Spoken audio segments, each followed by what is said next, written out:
Thank you, Leanne. It's a real pleasure to be here. And hello, everybody. So this morning, we're going to be talking about hosting engaging virtual meetings. And before we begin, I want to share a quick little story that's very much related to hosting virtual meetings.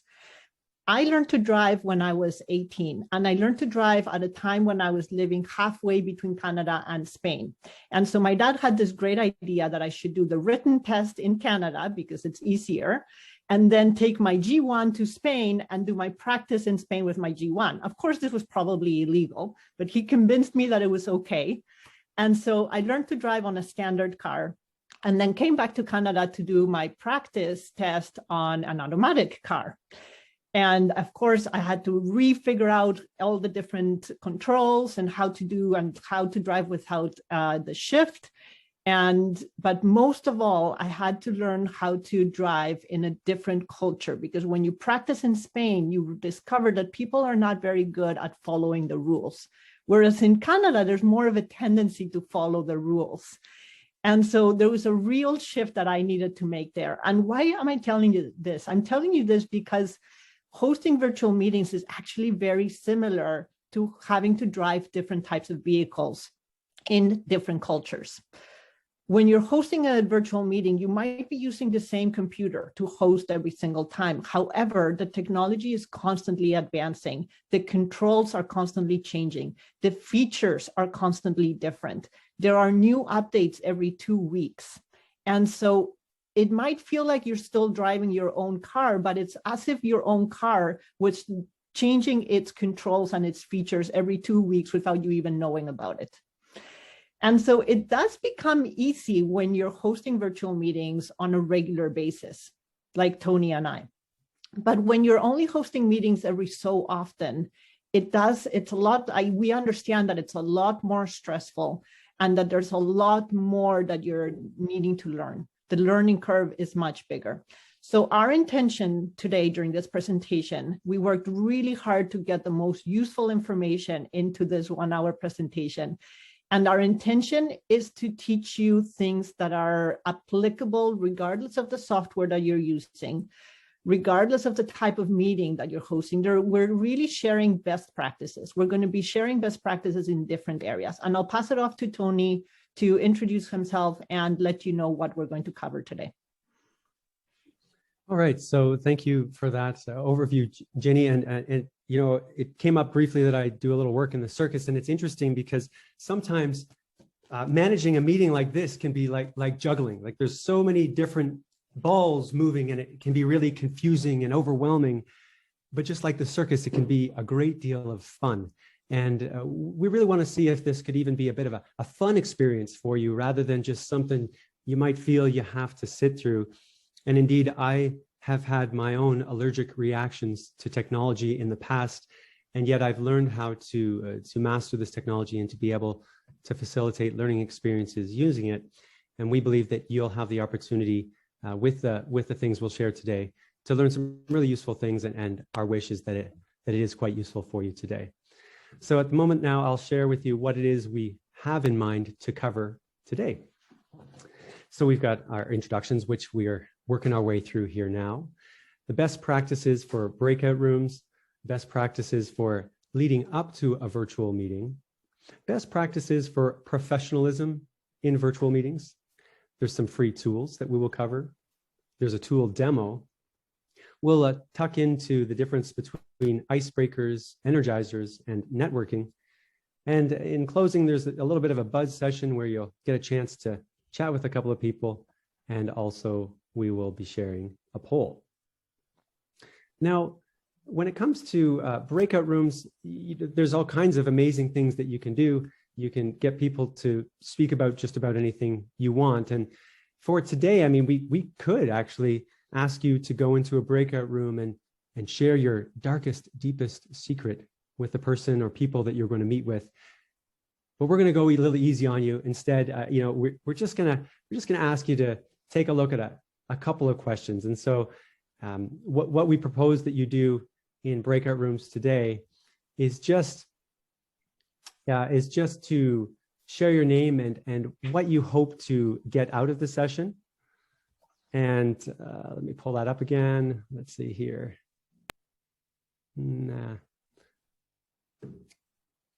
Remember, I told you everybody can struggle with technology from time to time. There we go. We'd like to invite you to share your name and what you hope to get out of attending this session. And if there's extra time, just take a few minutes to get to know each other. And so Ginny is going to put you into breakout rooms of about 3 or 4 people each.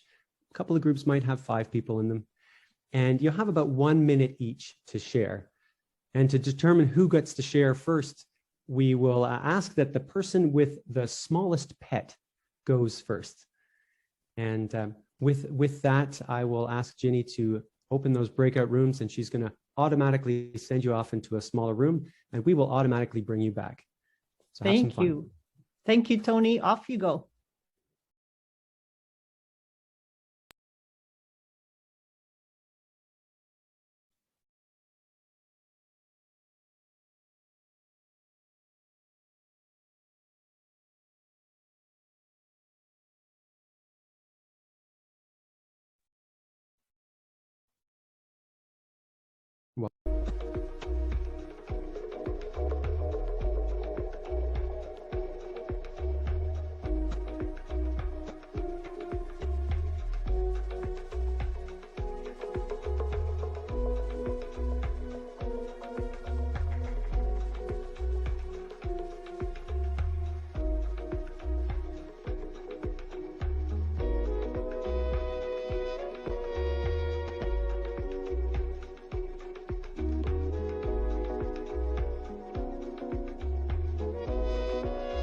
Okay.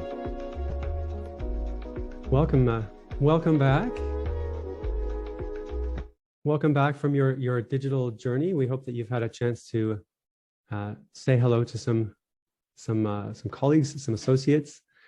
And so I'd just like to share at this time a couple of the best practices that we recommend for breakout rooms. And some of them we modeled there. We're going to do our best to model these best practices throughout the day. So tell participants what to expect. So we gave you a clear question of what to expect. And it's great to give clear, simple instructions. Something like, yeah, what are your best hopes for attending the session and what's your name? And that's it, as you experienced there. Hopefully you all had a chance to share, and tell participants how to decide who goes first. That's why we gave the suggestion with the smallest pet.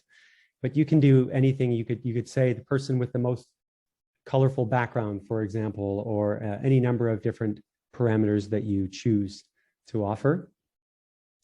We encourage equal participation, and you broadcast timing warnings. You would have seen come up on your screen a couple little notifications. I think the last one I said was there was 1 minute remaining.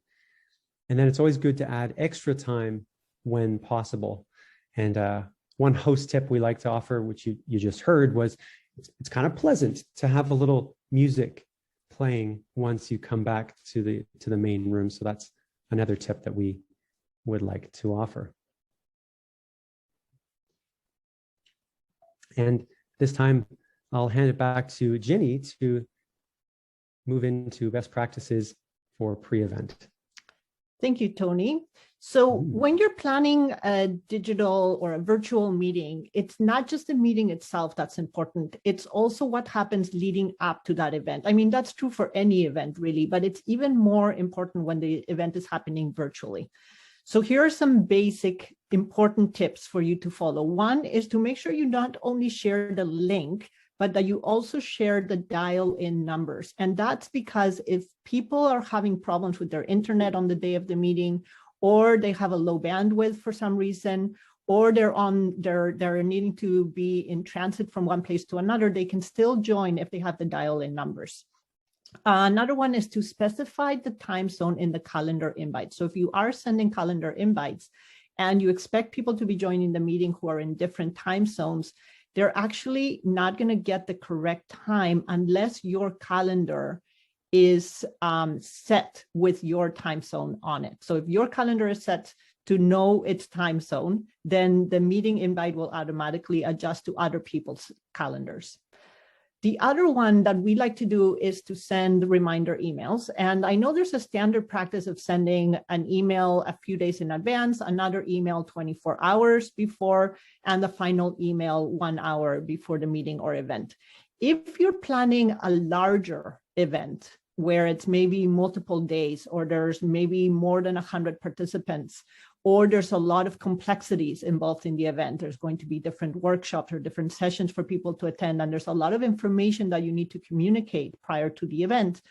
We like using a practice that consists of inserting all that information into a maximum of 3 emails, and to organize the emails so that people know what to expect. So we like to use the subject title, first of 3 emails. That would be your first email. Then the second of 3 emails leading up to X and Y event.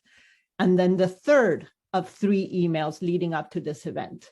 And so in every email, you plan what type of information do they need far in advance, what type of information do they need getting closer to the event, and what's the information that they need just before the event, so that you're not overloading them with a lot of information all in one email.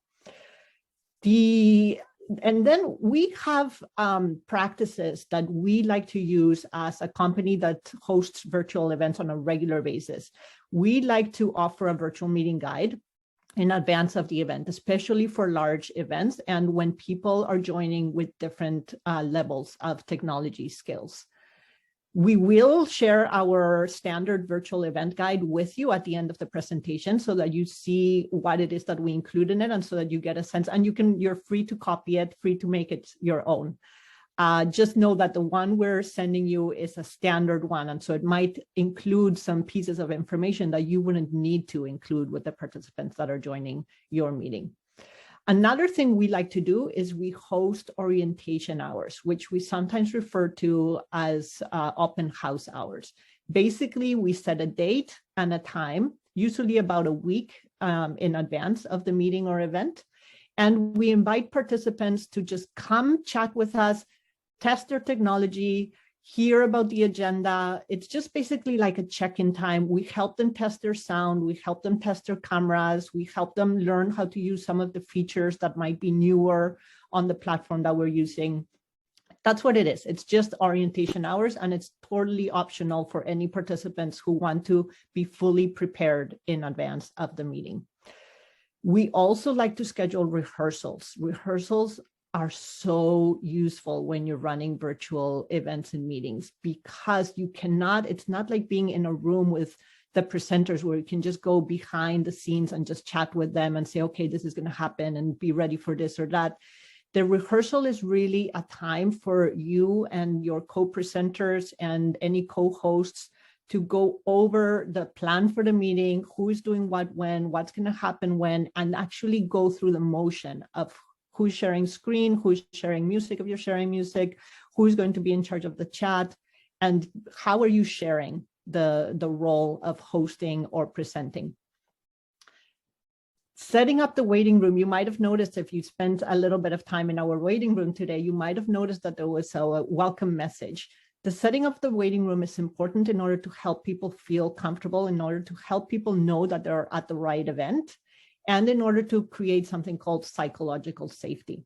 This would be a whole other presentation. So we've put in some information and resources in the slides, which you will be getting later on, but we're not going to go over it during the presentation. And finally, we like to create a run of show. And the run of show, we have a sample here to show you of the run of show that we created for today's meeting. And what you'll see is that we go into details of who is going to be sharing the screen. You can see here on the left side, we have the actual agenda. And on the right side, we have who is doing what. And it's a minute by minute, second by second list of things that are happening during the virtual meeting. We find this extremely helpful for ourselves. And so we highly recommend that you create a run of show if you're going to be hosting a complex meeting as well. And then we have the setting up. Tony, if you don't mind moving to the next slide. It's the the beginning part of a meeting is so crucial because that's when you're creating the mood for the meeting or the event. As you saw, we're trying to role model today. So we welcomed you with some music in the background. We had a welcome slide on screen, so you knew right away that you were in the right Zoom meeting. And the music creates a mood. It creates some relaxation. Depending on the music you play, you can create more of a party environment. It's up to you. Greeting, if it's a small meeting, we really encourage you to greet participants as they arrive by first name. So actually saying, welcome, Robin, we're glad you're here. Looking at the names as they're coming in. Hello, Mariette, glad you made it. And just really, again, replicating as much as possible what you would be doing if you were in an in-person meeting and people were coming into the room. Another way to do that, to create that welcoming environment, is to use the chat. Use the chat to encourage people sharing where they're coming from, how they're doing today, just anything. Just get them sharing something. And on that note, I'm going to hand it back to Tony to talk about best practices around professionalism in the virtual world. All right. Thank you for that. Thank you for that, Ginny.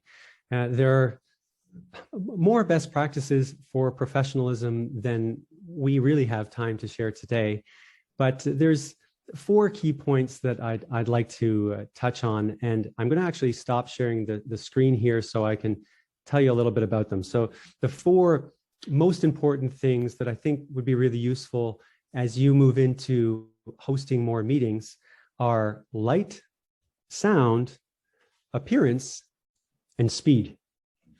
And with regards to light, there's a number of ways that you can very simply make yourself appear more professional by just having some light. So in my home studio setup, I have some actual lighting, but you don't necessarily, like, I mean, professional lighting, you don't necessarily have to have a professional light. Like this little guy here is, we share this in the resource sheet. This is a little something that you can actually change to any color. And take a look when I don't have that light on me, how my face darkens. But when I do have the light on me, you know, I'm crisp and clear, hopefully, right? So at the very least, just make sure you've got light on your face. You don't have a big bright window behind you, and people will be able to see you a little more easily. With regards to sound, it's really helpful when you're hosting a meeting to check in with one of your colleagues or a friend, or even the first participant if you're hosting it on your own, just to make sure that they can hear you. So you don't have to use professional equipment, but I mean, I've got this separate microphone which should be covering my face now, and this little sucker makes the sound, makes me sound a little bit like I'm on a podcast, some people say, or a radio show. But if you're not going to use an external microphone, it's a great idea to use your headphones that have a microphone on them, because if you're just speaking into the microphone on a laptop, that can often be kind of harder to hear. As far as appearance goes, we recommend you dress for the part. So if it's a professional engagement, it's, you know, good to wear a collared shirt. You know, I wouldn't necessarily wear a tuxedo to an online presentation, but I have been to an online wedding where I was told to dress up in a full suit, and you know, that was the appropriate way to dress. So just think about it with regards to live in-person events. You know, what would you wear for that occasion? And then that should dictate what you think you should wear for your virtual event. And then finally, the last thing about professionalism that I'd like to touch on is speed. And with regards to speed, we recommend you have a speedy internet connection. There are constant issues with Zoom where people have troubles seeing the video or hearing people clearly because the internet connection isn't too good or too strong. And one of the ways that you can improve that is actually have a hardwired connection to your computer as opposed to relying on Wi-Fi. It's also handy in case all things fail that you're able to use your Zoom account or whatever you're connecting with on a telephone as a backup. So that's another thing I would recommend. And the last thing I'll mention about speed is that you also intentionally slow your own speech down. Because when we're doing live presentations, we have a very natural tendency to be self-conscious about the time or be a bit excited, and that adrenaline can make us talk a little bit more quickly. And then you can probably see that it's a little bit more difficult to understand. So it's a good reminder to just take a breath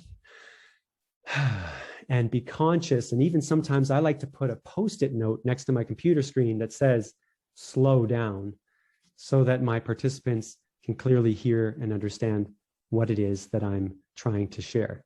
So those are the best practices that I wanted to share around presenting on online. And yeah, those tips should help you remain a little bit more professional. Okay.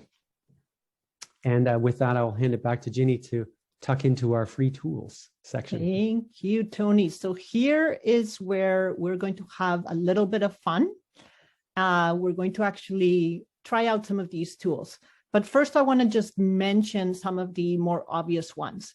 So just like in an in-person meeting, you want to be able to take notes. You want to be able to capture the highlights of the meeting. And there are a few different ways that you can do that when you're meeting virtually. One is be aware that if you're recording, if you're using Zoom and you're recording the meeting and you enable the transcripts, Zoom will automatically create transcripts of your meeting. It will only create transcripts of this main room, not of the breakout rooms. So be aware of that. Another option, if you're in breakout rooms or if you're in this main room, you can use screen sharing and just share a Word document and take notes while everyone else is able to see the notes you're taking. That's an obvious one and an easy one that many people use. Google Docs and Google Sheets are great tools for allowing people to add to the document at the same time that you're adding to it. So it's similar to using a Word doc. The only difference is that you can invite other people into the document at the same time that you're using it. And multiple people can be adding comments, adding notes, adding the insights that they're getting during the meeting. The other one is the whiteboard, which we're going to test using. Zoom offers a whiteboard option. Not all video conferencing tools offer it, but many of them do. And it's another great way of capturing notes, but it's not as practical for certain types of notes. So if you want really extensive notes, we recommend either the transcripts or using a Word document or Google document. If you just want some quick captured words and short sentences, and it's a small meeting with only a small number of people, then the whiteboard is great. And you'll see why once we test it. You also probably know by now that there's an option in Zoom to use polls. You'll see us model that later on in the presentation. There's an option to use annotation, which is what we're going to use when we test the whiteboard. And there are voting tools that are outside of Zoom, which we were also going to touch on. So let's do a little playful exercise with annotation. So first, I want to make sure everyone who's following along with me, notice that at the top of your screen, next to where it says you're viewing Tony's screen, there's that green bar next to it that says view options. If you click on view options, you have an option to annotate. I'm going to invite you to click on annotate. And now you're going to have a toolbar like this one, and I'm going to invite you to select the stamp option. So click on stamp and go ahead and place a stamp anywhere on the screen. Let's see how many of you are getting this. Okay, Michelle got it. Oh, good, good. Lots of you are getting it. Excellent. Nice. Good, good, good. So everyone do that. Now, if you're joining from a tablet or a phone, you might not be able to do this depending on whether you have the app downloaded or not. I love it. The screen is filling up with arrows and hearts and stars and question marks. I see you're having lots of fun. This is fantastic. And X's. Okay, and check marks, everything. You've got everything there. All right, so pause. Everyone pause with the annotation. I am going to clear the screen. And now I'm going to ask you to use that same annotation, but this time you're going to do it on the map. So let us know where you currently are or where you normally live, assuming you do live in the Manitoba region. So put a stamp. Very nice, very nice. Lots of you are in the southern region. Okay, Shauna, did you mean, are you really that? Okay. That far up. Okay, great. Okay, Shauna, I see you're in many different places at the same time. You can always explain in the chat. If you want to give us an explanation, you can write something in the chat. Okay, so now that we've got everyone, I just want to point out, sometimes we use this map as a way of doing a land acknowledgement. So Tony, if you don't mind switching to the next slide, suddenly you are now seeing the territories as opposed to the typical map with all the towns and cities. So this is just another little way that we sometimes do land acknowledgements. Okay, great. So I'm glad everyone got the annotation down. So in the next slide, what I want to do is use the annotation in a different way. So if you look at your annotation bar, you have an option for text. If you click on text, now this is going to be chaotic because there are 50 people in this meeting. So this works really well with small groups, but let's give it a try anyways, because it doesn't really matter if we have some chaotic fun today. So if you click on text, then you can click anywhere on the screen and you can add some pros and cons. Okay, go ahead. So try and add some pros and cons for using the whiteboard. Make sure you've switched from the stamp to the text. Okay, good. Good. So a lot of you are adding things. Now notice how if you have lots of people using the whiteboard, you can accidentally end up with people writing over top of each other. That's just something that's going to happen. That's why the whiteboard is useful in some ways, but not in other ways. Okay, now let's try. I know I'm rushing you through this, but we want to cover a lot of material. So I want to take you through a little game. This time we're going to go back to using the stamps. So click back on stamps and let's go to the next slide, Tony. And I'm going to ask you to put a stamp next to the one that you prefer. Do you prefer digital clocks or analog clocks? Nice. Okay, so this is another way of using annotation. Great. Now, what about in the next slide? What about electric toothbrushes versus traditional toothbrushes? Oh, a lot more people in the traditional toothbrush arena. Okay, and we'll do one more of these. In the next slide, do you prefer the toilet paper one way or the other? People get very, very, very specific about this. And they'll actually make an argument for why one is better than the other. Okay, so that's great. That was just a fun little exercise getting you to practice using annotation, using the whiteboard. And here, this is just a PowerPoint slide. So notice it's not, you can use the whiteboard where you just pull up a whiteboard from Zoom, or you can have a slide prepared for people to annotate on or to write on. Okay, there's a couple more, but we'll skip right through them so that we can move to the next section. And here's where we want to talk about some tools. But before we do this, Tony, do you want to comment on voting options? Yes, excellent. I certainly do. So there are a number of voting options that you can use when working in the online space, and they vary in complexity, and they also vary in terms of price and cost. And just very simply, a couple of things to keep in mind is that you can actually use the polls feature in Zoom as a voting tool. If you, for example, have someone from your organization place what is being voted on the screen by like sharing a slide or sharing a document on the screen, and then another person who is administrating the meeting places a poll up that says, just click on the poll, yes, no, or abstain. It's a very simple way to use the polling feature in Zoom to do basic voting. Failing that, you can also use the raise hand function to get a raise of hands to decide if something is going to move forward or not. And with that, of course, you can also get people, a parliamentarian would tell you, you also need to call for the against vote. The only downside with the raise hand feature is it's no longer confidential as the polls are. But then you can also get different software such as a SurveyMonkey, which is free, or if you really need to do something quite complicated, you could use a platform called Association Voting. And we've linked to these resources in our handout that we'll be sharing with you today. Back to you, Jenny, for the tool that we're going to be sharing for today. Thank you, Tony. So Oops.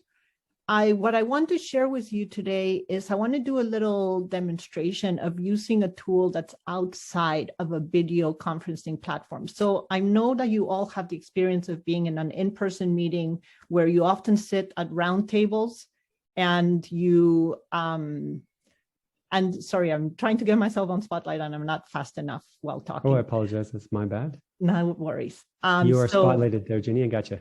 Thank you, Tony. So you've had the experience of being in person meetings and you're sitting at round tables with a small group of people and you usually have flip chart paper, or maybe you have Post-it notes even, or maybe you have a whiteboard right there. And you want to do some kind of brainstorming or some kind of generation of ideas or thoughts or just opinions. And you want to be able to capture those on flip chart paper. There are a number of tools online that can be used to do that, and they work really well in combination with a video conferencing tool like Zoom. So these are just some of the tools that are commonly used and that work really well, but our very favorite one is storms.me, and it's our favorite one because it's a little more complex, which means it allows you to do a lot more than some of the other tools allow you to do. So I did want to give a little demonstration of what it's like from the participant perspective. So Tony, if you don't mind acting as a participant, I'll pretend that I'm taking you through a couple of very quick little exercises inside Storms. So Tony is going to share his a different screen, and we're going to pretend that I've just given him the link to join the Storm session that we're going to use. And he's going to go into that session, and you'll see in a minute what it looks like. Coming right up.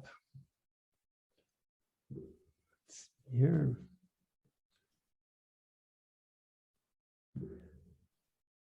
And I've got the wrong one.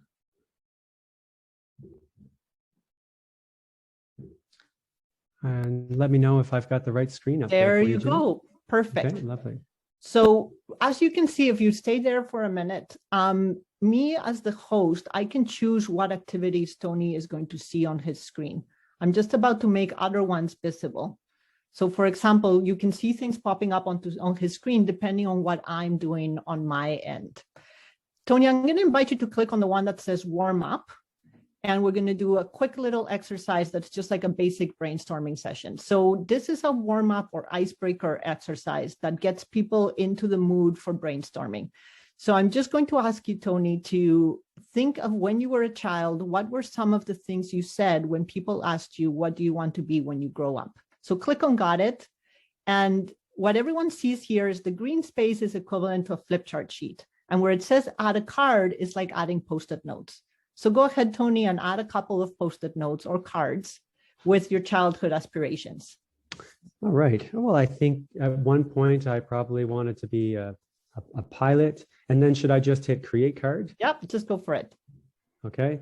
My father was a contractor. So, you know, we built houses. So I always wanted to do that as well. So construction and, oh, I don't know. Let's say, just for fun, I'll say astronaut. Nice. So you can see how it's really easy to use. And you can have small groups of people using this together, or you can have really large groups of people, even 100 people, 200, 300 people can be brainstorming in the same flip chart sheet, or when there are lots of people, we create different flip chart sheets and we split people up into smaller groups. So now I'm going to just move the view into an Insight Cloud. And here you would see, let's pretend that we had other people joining. So yeah, go ahead and click on Got It. And there would be a much bigger Insight Cloud if there had been other people putting in their cards. Right now, it was just Tony and I putting in cards. And we can see astronaut is big, which means that it was mentioned more than once. But if we click on the word astronaut, then we can actually see how many times it was mentioned. And it turns out it was mentioned 3 times. So that's an insight cloud, not just a word cloud. And Tony, if I can have you go back to your dashboard by clicking on the blue storms wheel at the top left. Yeah, thank you. And let's go into next steps. Next steps is a very different example of the use of this software. So in this case, we can have groups brainstorm on after watching a presentation or after having an experience, or maybe every quarter or after some major event, you might want to do a debrief or a reflection on how did the event go, or how was the presentation, what did we learn from it, and what are we going to do differently as a result. So here there are 3 different flip chart sheets, and we would ask Tony to add cards under what might he start doing differently, what might he stop doing as a result of the presentation or the experience or whatever it might be, and what would he like to continue to do. Okay. I would stop, I don't know, keep the door closed. So that's good, Tony. I think we'll move on just in the interest of time. There are so many features that I would love to show. I'll just quickly show the voting feature. So if I move you to the next step, and we pretend that you have 100 Bitcoins to invest in the most interesting ideas, click on Got It, and just show everyone how you would go about voting. So you would click on the ideas, you would click on any of the ideas that you want to vote on, and then you have the ability there to assign. In this case, we're talking about Bitcoin. So he's putting all 100 Bitcoins on this one idea. And other people would do the same. And you would end up with a view of which ideas were the most popular. So I'll just switch you to the bar chart. And here we see the winning idea. And if you move your mouse over top of that bar, then you actually see what idea it's referring to. So a very quick demo. It's a very useful software. You can do a lot more with it, but we will wrap up the demo here just in the interest of time. And so I'll pass it off to you, Tony, or maybe I'm going to be talking about icebreakers and yes. Sure. Just one final point that I'd like to mention about the Storms demo that you shared, Ginny. Is that something that anybody can just download and use straight away? Is it a free software? Is it a paid software? Or does it require some more support? Great questions. It's free if you're only using it with a couple of people.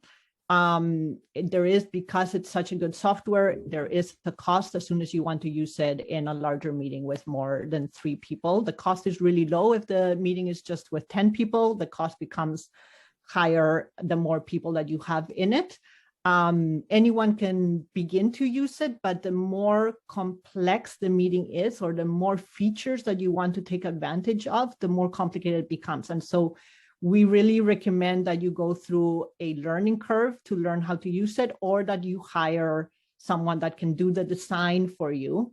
And then once you have the design, you can use that template in your meetings over and over again. So we have lots of clients that ask us to design a certain series of activities or flip chart sheets and voting or evaluation or rating or different things that can be done.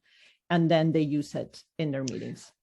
Wonderful. And Ginny, just before you go into the next section, I'm wondering if I can steal the spotlight here and remind people that while we're in the virtual world, one thing that is so often overlooked is the fact that you can ask people to get up and stretch for a second. So I'd like to invite everyone to do just a little stretch with me here, get you to actually stand up. Wherever you are in your home, your office or whatever, and just give your arms a nice stretch out to the sides, maybe up to the top. Perhaps put your hands on your hip and you can go ahead and do a squat if you want.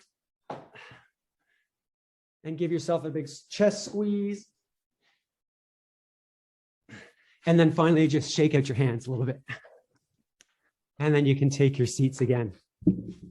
Thank you, Tony. So what Tony just did is actually what we call an energizer. And energizers are even more important in virtual meetings than they are in in-person meetings. Why? Because there is something called Zoom fatigue, which is very real. It doesn't just apply to using Zoom, it applies to being on screens all day and interacting with other people through the screen.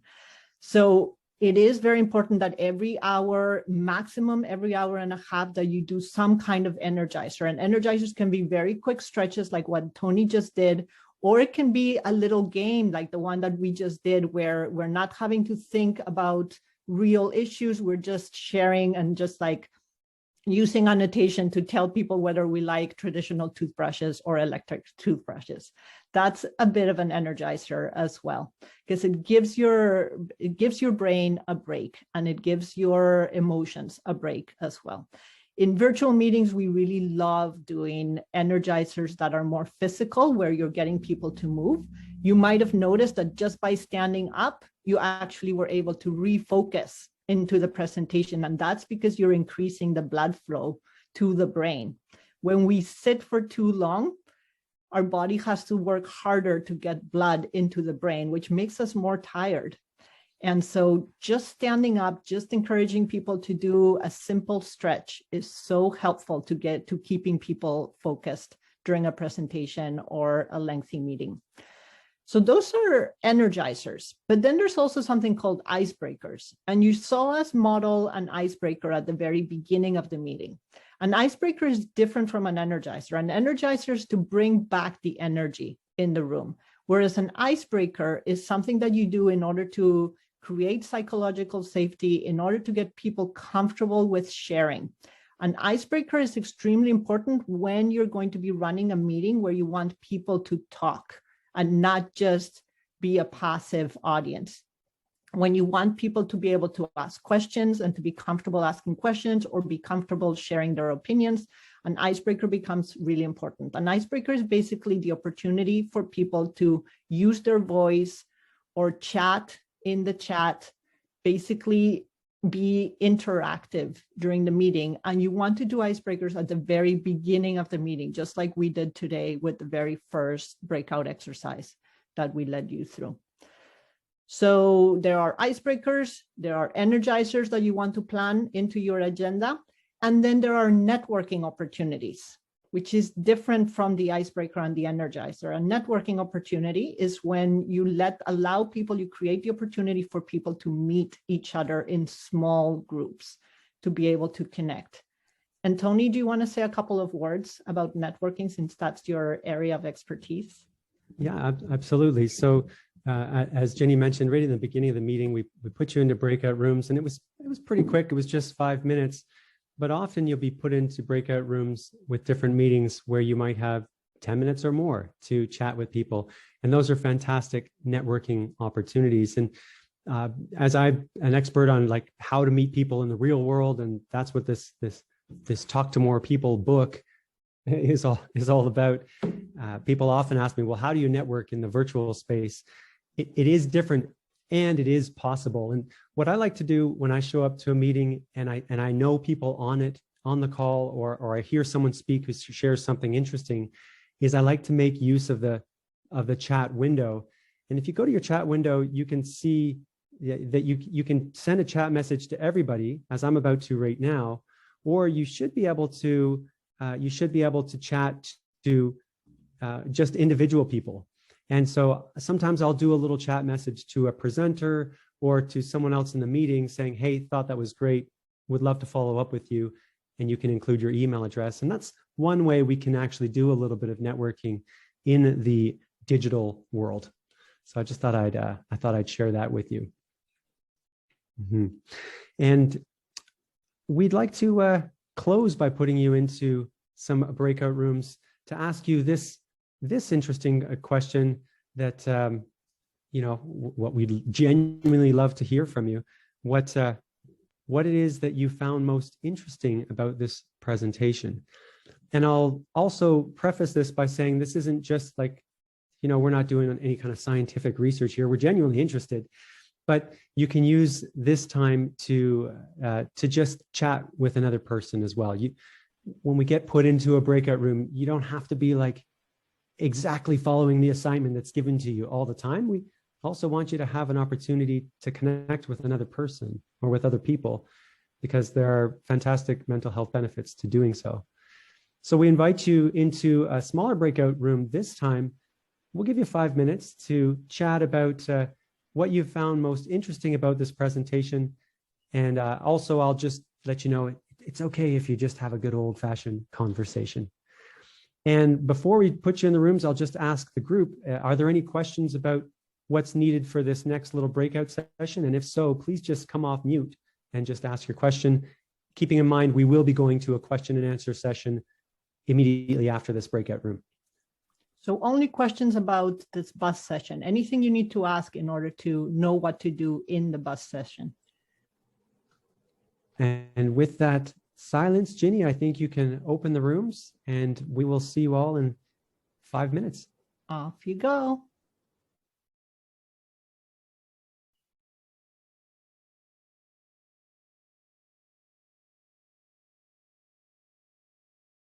Grace. No problem. Welcome.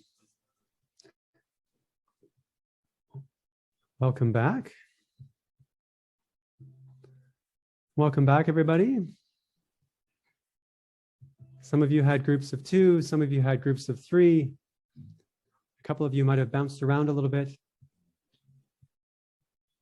But we should all be back in the main room now. So, welcome back, and thank you for having that discussion with your compatriots. So, one of the things that you can do in Zoom meetings as well that people can find really, really useful is you can share a document or you can share a file.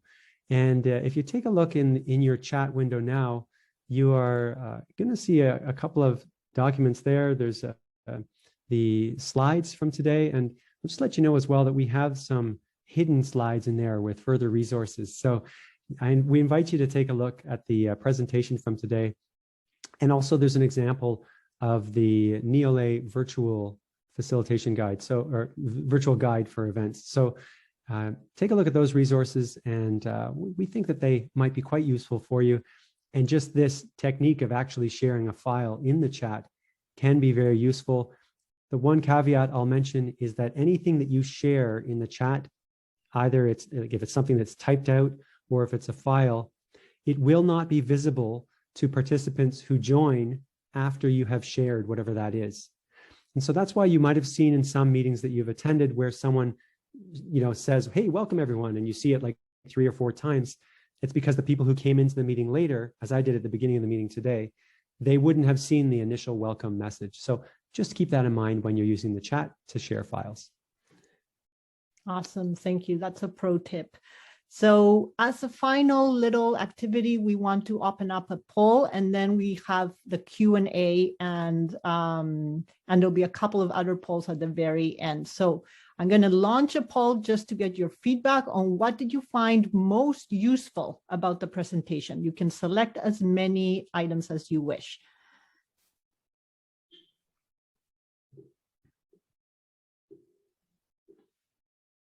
Mm-hmm. We'll give you a few more seconds.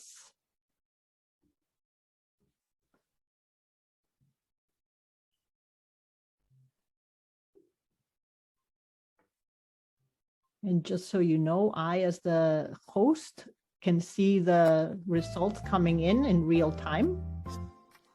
And now I see that it has slowed down. I'm going to end the poll and display the results. So there we go. The top ones were the free tools and the Storms demo, very closely followed by the Icebreakers versus Energizers versus Networking. All right, thank you for the feedback. So let's open it up for Q&A, and I believe Leanne is going to moderate the Q&A, so I'll let her get that started.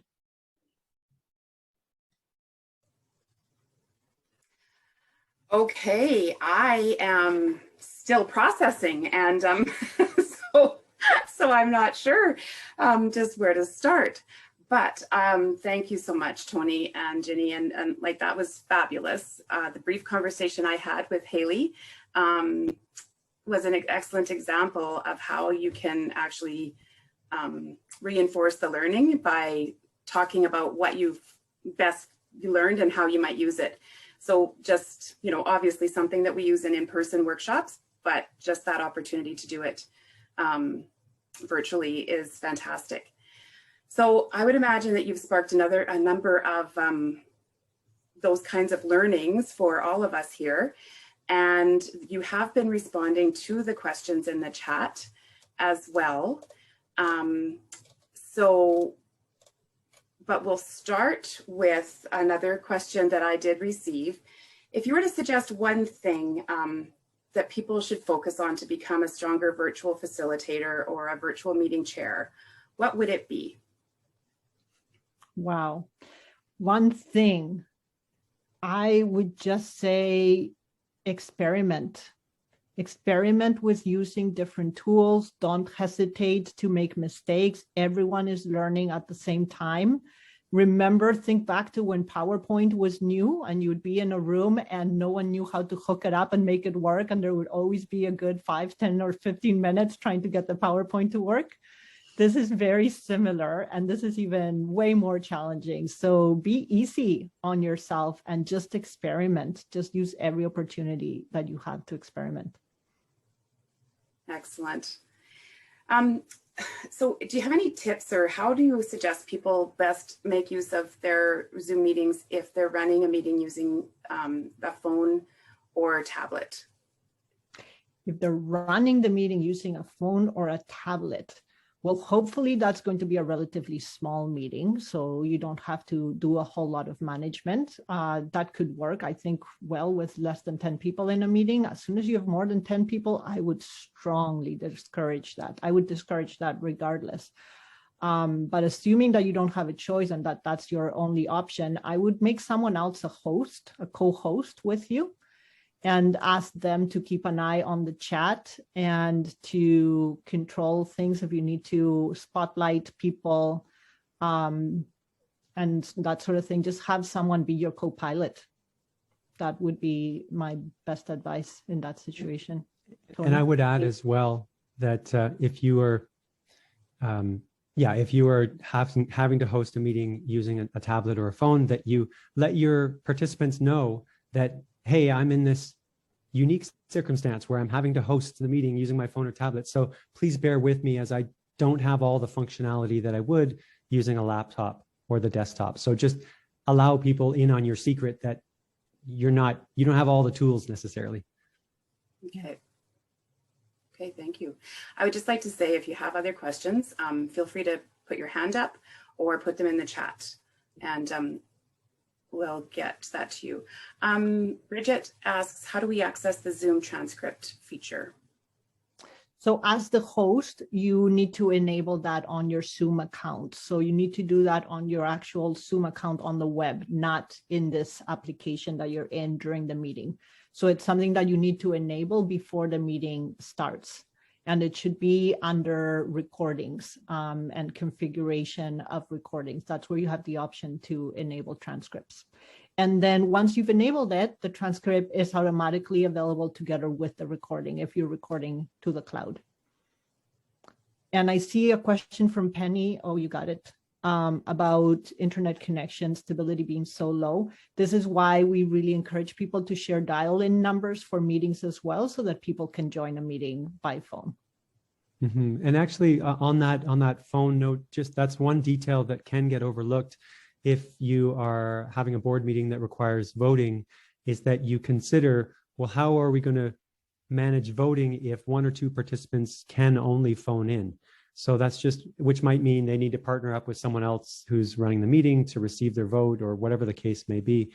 But that's one pretty important detail when it comes to voting that can get overlooked, is what's our backup plan when the technology doesn't like, the way I dialed into the meeting. Yeah, and that's a reason for using a voting software that's separate from the video conferencing software.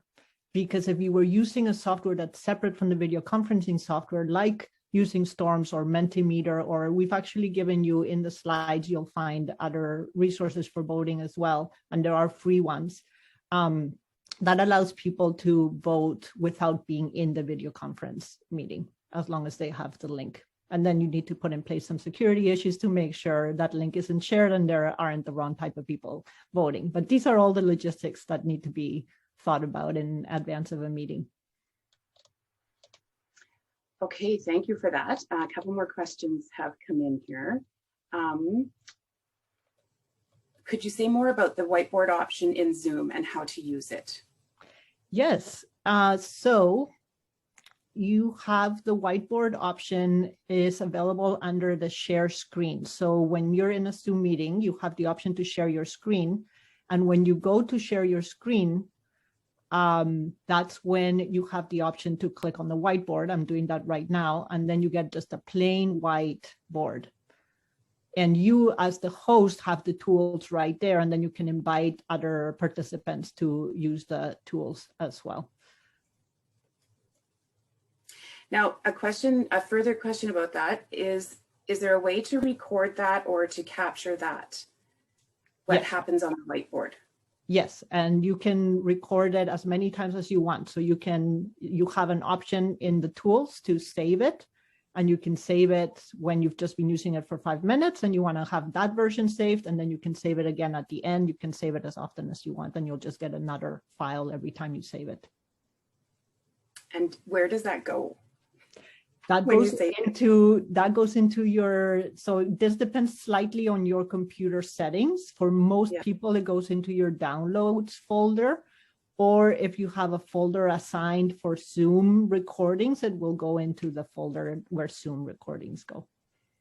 Okay. And one thing I offer if I save a chat, like a chat file from a meeting that I definitely want to refer to because there's useful links in there or documents or whatever, it pops up on the screen saying where it's saved on my computer, and I usually rename it so that I can so my brain can find it later. Oh, such and such meeting, and I can find it on my computer, because files can have a tendency to hide sometimes, I find, in digital spaces.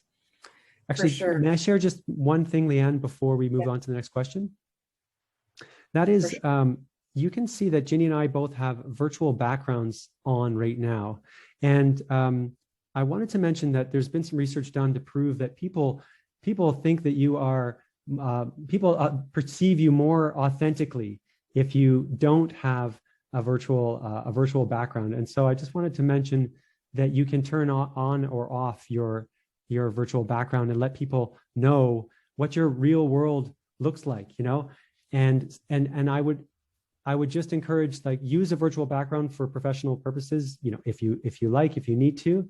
And if you come across as really like ghosty, see my fingers here? They're like, I look a bit like a ghost. And mine is a high-end camera, so I look reasonably sharp. But you see some people in meetings using a virtual background when they're like half in and they've got like no arm or whatever.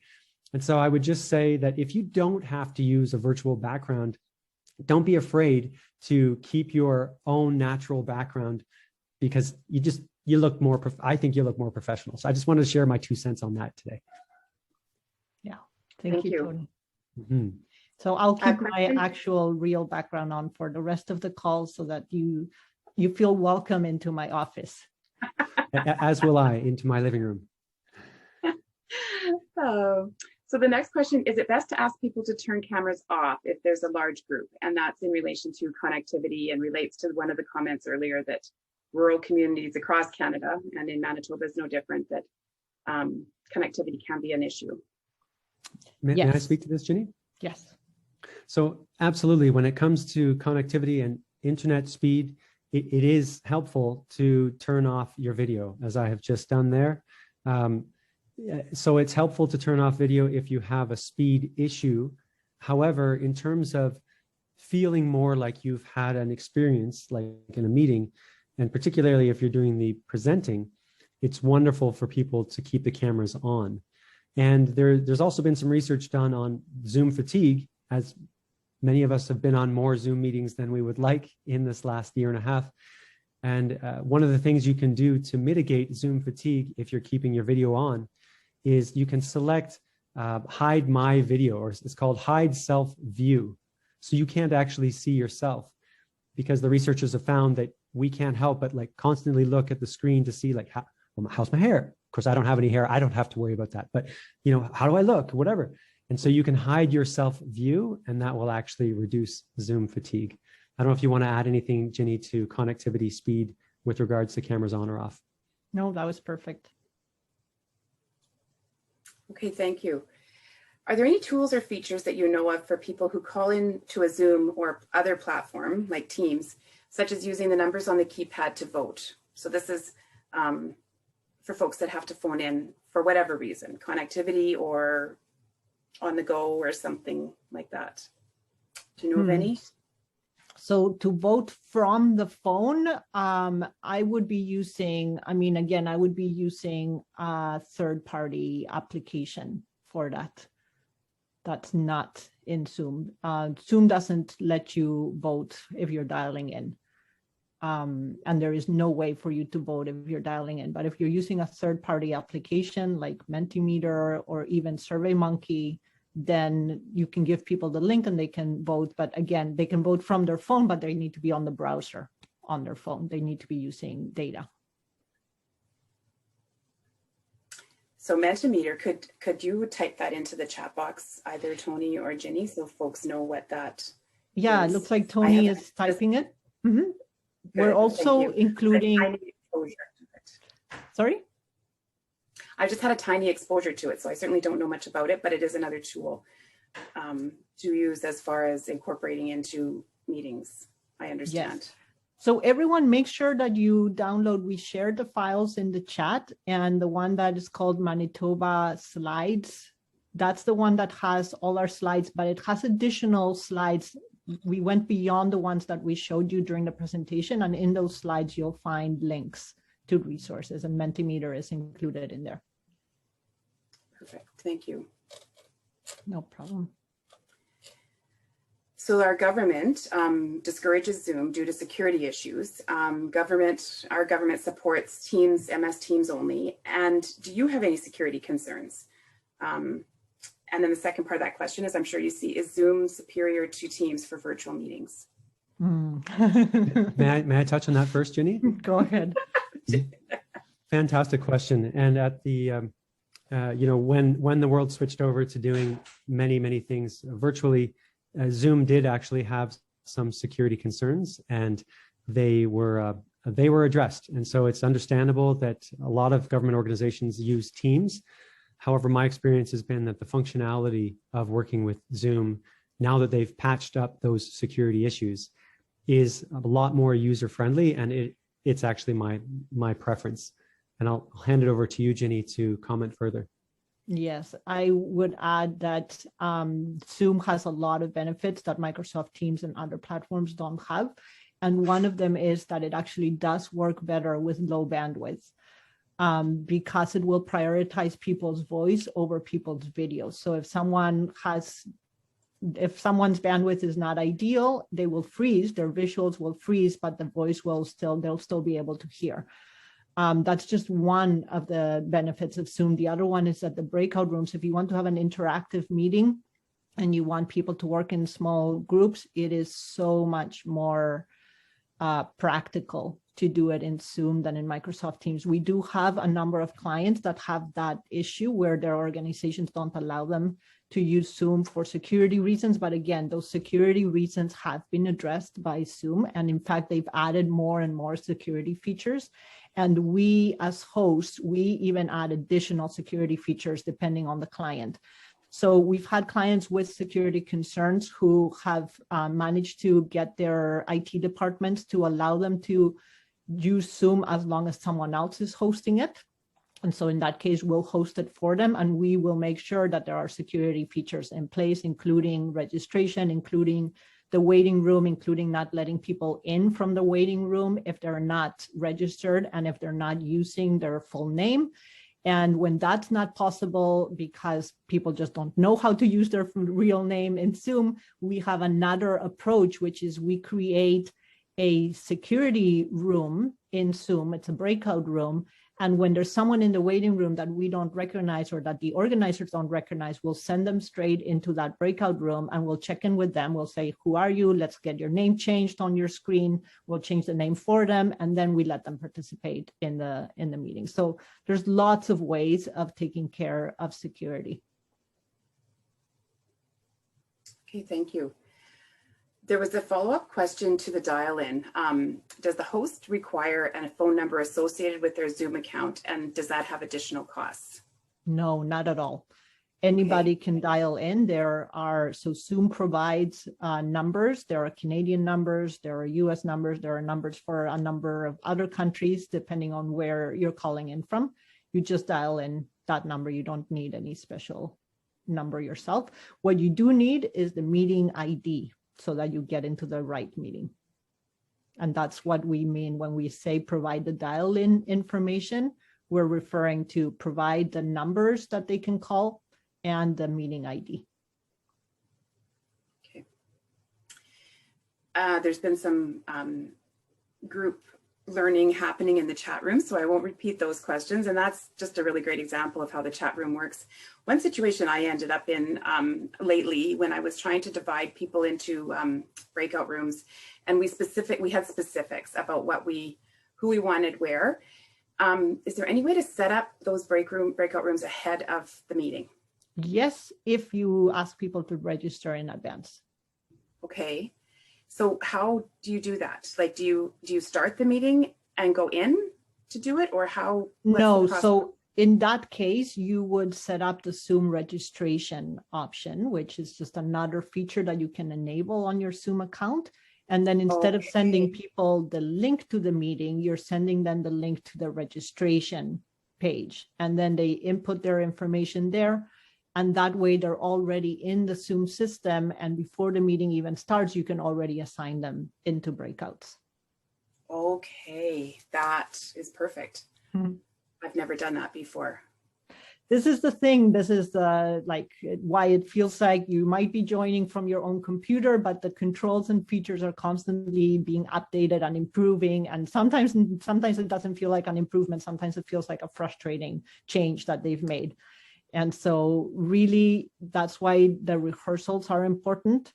Do not update your Zoom application in between having done a rehearsal and the actual meeting or event. So you want to do your updates. There are constant updates. You want to do your updates in between meetings or events so that the features aren't suddenly changing on you. And can I touch on updates for just a quick second? Mm-hmm. It's an important point that comes up is, well, what if some of my participants have a really old version of Zoom, but I've got the latest version of Zoom? Like, will it be compatible? And the answer to that is yes, but. And by saying yes, but, I mean that people will have access to your meeting no matter what version of Zoom they have.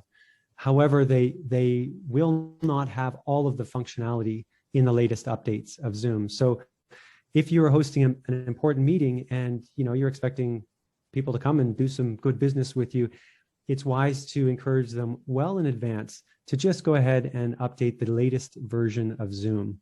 And that way everybody can be on the same digital page, as it were, so that you all have the same functionality within the meeting.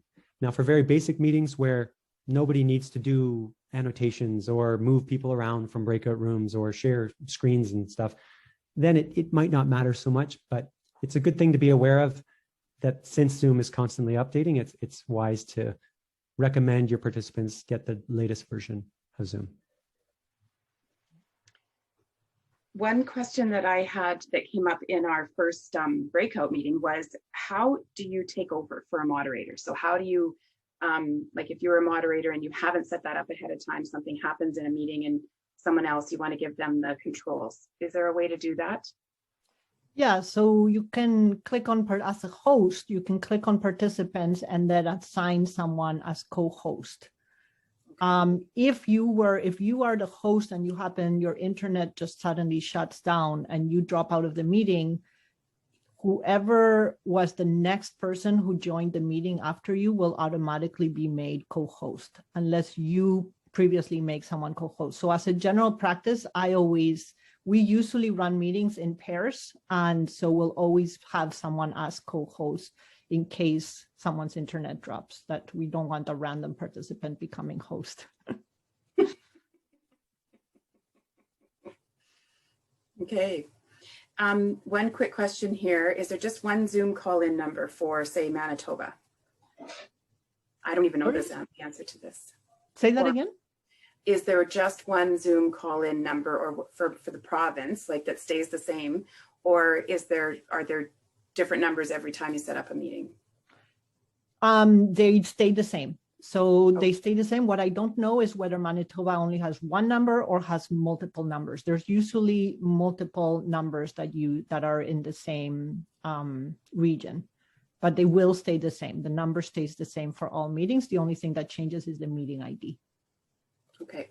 I'm not sure if anyone else knows. Craig says 1204 number. There's just 1204. Okay. Mm-hmm. And yes, you can make interpretation available in Zoom. It works really well, but you can only use it in the main room, not in the breakout rooms. So when we have meetings that require interpretation and there are going to be breakout rooms, what we do is we set up a separate Zoom link for those breakouts that require interpretation. And then we're just managing multiple Zoom meetings at the same time in order to have interpretation. But you can have many languages. I believe it's up to 20 languages at this point that you can have at the same time in a Zoom meeting. And the way it works is that the participant who needs to listen in a different language has a button that they can click on and they choose the language that they want. And you have interpreters in the Zoom call who are interpreting live. They're doing simultaneous interpretation. And so the participant is just hearing the interpreter's voice as opposed to hearing the presenter's voice. And when someone comes on and asks a question, again, the interpreter is interpreting the participant's voice. And you can also have closed captioning in Zoom. So if you have people joining who are deaf or hearing impaired, you can have closed captioning enabled, and you can have a live person doing the closed captioning. There's also artificial intelligence software these days that can do closed captioning for a much lower cost, but they're not as good yet. But they are pretty decent and they're getting better every few months. Okay, thank you. And is there a good resource for virtual energizers? Oh, we've included some resources in the PowerPoint again. So make sure you have a look at that. We've included some of our favorite virtual energizers or icebreakers, and we've included a link to other resources. And yes, Lindsay, you can absolutely have ASL interpreters and make sure you spotlight them so that they're visible to everyone, or you can guide participants on how to pin them on their own screen. If you don't need everyone in a meeting to be able to see the ASL interpreters, you don't need to make that. You don't need to spotlight them. The participant can pin them for their own screen, and then they see the American Sign Language interpretation. And I'd like to add on that, Ginny, you just used this term pin. And if I haven't held a Zoom meeting before, I might not know the difference between between pinning and spotlighting. And I know we've given you loads of information today, so I'll keep this short and sweet. But right now, the three of us myself, Leanne, and Ginny should be effectively like pinned to your screen. But in fact, we're using the spotlight feature. And the difference is the spotlight feature means that we're highlighted for everybody in the whole meeting. Whereas if we just use the pin feature, we would all be highlighted. If I'm the person doing the pinning, I would have these three faces pinned on my screen, but it wouldn't make a difference to what the rest of the participants are seeing. So that's an important distinction between pinning and spotlighting in Zoom. And we've been making use in particular of the spotlight feature throughout today's meeting. Where do you Thank you find so those features to pin and spotlight? Does the moderator have that only? It's only hosts and co-hosts who have the powers for that. Well, I mean, you will actually be able to correct me. Maybe I'm making a folly there, Ginny. Let me. So yeah, if you click on the little three dots, if anybody right now participating moves your mouse to your little thumbnail where your video is, there are three little dots there. And if you click on those little three dots, you have the option to pin somebody. I just have the option to chat. Yeah, so we don't I do have that enabled for this meeting. But you can enable that. Okay, good to know. And another, I think this could be our last question because it is 10:59. Can you share how you play music through Spotify, for example, and share it through your computer? Yes. Is that a quick question? It's pretty fast, actually. So when you have share screen permissions, which I believe just our hosts and co-hosts do for this particular meeting, but typically you see the share screen button at the bottom. You click on that, and at the top of that screen comes there's a tab. It says Basic, Advanced, and Files. When I share music using Spotify, I click on that little Advanced tab, and I click on Computer Audio and hit Share when I'm playing music. Another way to do it, and I'm cognizant that my video camera just might have, oh, my camera's still on. Another way to do it is just when you're sharing in basic format, just at the bottom left, there's a little share sound button. So even if you're sharing a slide, you can share whatever music you're sharing as long as that button is clicked. So that's how to share sound.